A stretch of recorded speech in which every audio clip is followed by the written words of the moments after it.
Valentina Juru ufite akazina ka Dorimbogo bitewe n'akagasirina ariko bitewe n'indirimbo yakoze. Uyu ibitaro byaramusezera yavuga uti ntaho najya kuko mfite intego yayo ngomba kuva hano nujuje. Ndetse araka video kacecekanya reka aravuga ngo igihumbi kitaragera nanga agomba kuhava. Kari ariko siko yavugaga. Biriya bintu bivugiye mu kiganiro avuga ngo ni igihumbi kuri cano ye azabikuza. Ntabwo yavuga ngo ni igihumbi azava mu bitaro. Ubwo yari edit rero. Niko mbizi pe. Hoya. Naka video bamufashe ari mu bitaro ari kubivuga. Kikugaragariza ko biriya bintu ari prank. Umunsi wa mbere niwo ngo byose mwabyiciye. Uwo muhungu barimo kuvuga ngo ni Dr. M. Uribuka ko yarabanje gushyiraho prank avuga ngo barakundana. Yego. Bukeye ayivamo ngo baranganye. Yego. Bukeye uwo mugore bararwaye kwa mukwanza ngo ni n'umugore ngafite n'umwana niba atari babiri. Mbasa. Oya se. Sikama cyangwa ubuteka mutwe bwaragwirire. Wabyumvise neza. Ubusikama cyangwa ubuteka mutwe bwaragwirire. Dr. M ntatangaje ngo barashaka kujya Faisal. Yego. Faisal se hari transfer bahawe aho bitari bajyana Faisal. Kibogori transfer Kibogori tanga transfer ya Faisal. Aha tuhiba uhibaze na kukubwira. Ntibaze nawe abantu bose tuhibaze bivuze ikirero. Ibi ni ukugira ngo habe mu busikama bwo kwiba abantu. Mwaba diaspora mwe bapapa ninde wabaroze. Ni hagaragara mama wa Dorimbogo nk'umubyeyi, hagaragara muri umuna wa Dorimbogo habura umunawe, hagaragara musaza wa Dorimbogo nta musaza we. Ariko ibintu byo kuvuga ngo M tumuzi mu gatwiko atwikana na Dorimbogo bibereye mu gatwiko ngo batwika bamanuka bimanukira batwikira indirimbo zabo. Mwebwe kuki mwemera mwabapapa mwe ninde wabaroze? Rero urabishaka donc ubifashe byose igihe bahereye ushakamo uburwayi cyambere niba bunarimo umugani w'uwo mugabo w'imifupa ntabwo ari bwinshi nkuko babivuga. Murambabarira cya kabiri nta muntu wamufashe video arimo kubyina mu bitaro. Oya se. Aha amavideo arahari abyina mu bitaro mugende murebe izi mbuga nge sinjye zijyaho ngenyine. Ni ukuvuga ngo ahubwo bino bintu munabyitondere. Kuko umwana ashaka guprankinga abantu ngo agire ibyo bakuraho undi akaza akamunyomoza ariko umunyomoza nawe ukabona ntago ari bikoreye urukundo. Harya ngarwaye ibiki ngarwaye igifu arwaye ari uko bamaje kugirana ibibazo bagashaka gutandukana. Ndabajya kandi bavuga ko umva nkubwire stress itera igifu. Umva mbanze nkubwire Dr. M uze kwitondera ibi bintu nimbivuga kandi unyumve cyane. Nimvuga rimwe wumve kangahe kabiri. Ibi bintu utaza kubifungirwamo.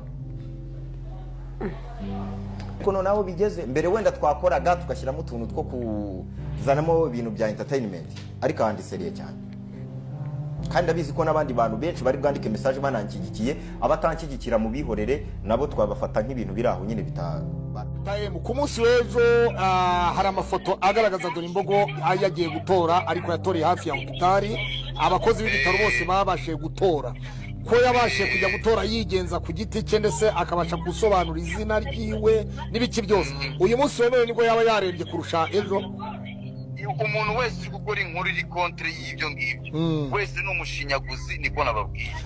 Dorimbogo afite mama wiwe Nyamasheke Kibogora hafi aho kubera iki yatagiye kuri kamera.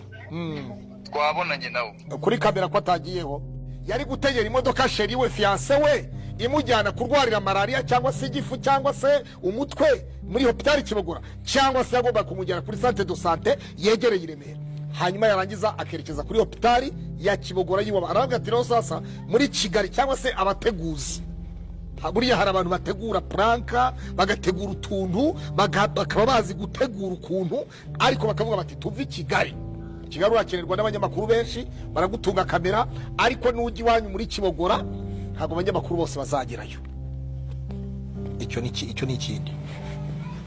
Hanyuma hari amakuru mfite yizewe avuga ko uyu Fina afitanye agatwiko na Dr. M ko kugira ngo batwikire Bruce Melody indirimbo yabigiye gusohoka. Nuko informa zahise zitanga amakuru ziti murabizi ko ari umutwitsi uyu mukobwa dore imbogo dore byacicikanye ejo bahuruye bavuye i Kigali abanyamakuru bahuruye ibintu nk'ibyo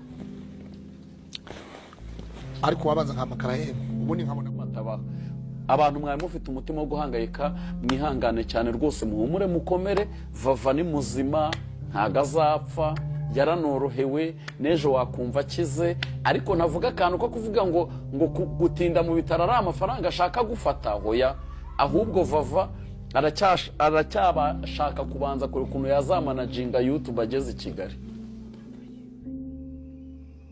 nabyumvise gute ni bya bindi byacu dusoma amatitire tukitambukira cya Dr. M yabivuze oya uwo Dr. M niwe wabivuze nyine n'umugore risobanura yasobanuye yavuze ngo iki ntabwo nsigaye numva nakurikiramo bike sinababwiye ko nahoze natura ko nshaka kwigira mu bintu bifite umumaro gusa nkareka kuvuga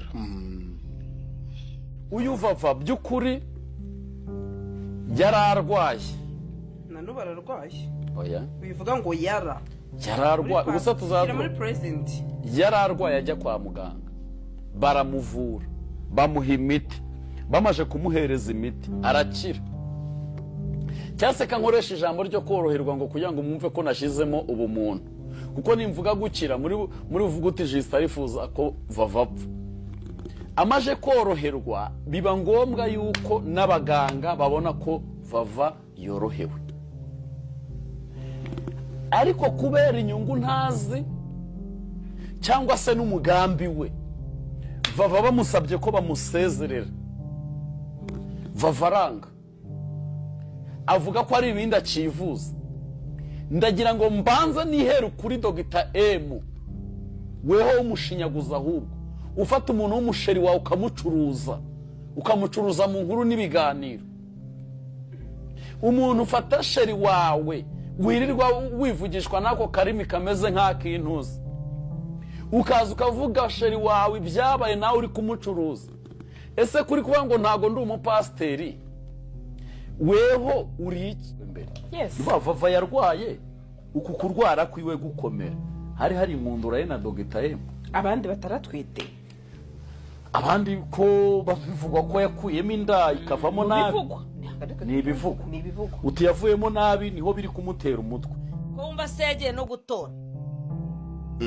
yagiye gutora ntabwo arembye nk'uko abikabiriza muri iyo video avuga ngo agiye gupfa haje ibintu byinshi ubwo biteye n'umujinya hari umukobwa waje avuga ngo yageze mu cyuma ngo asanga urupfu rwanutse simbuga tuzikoreraho amabara menshi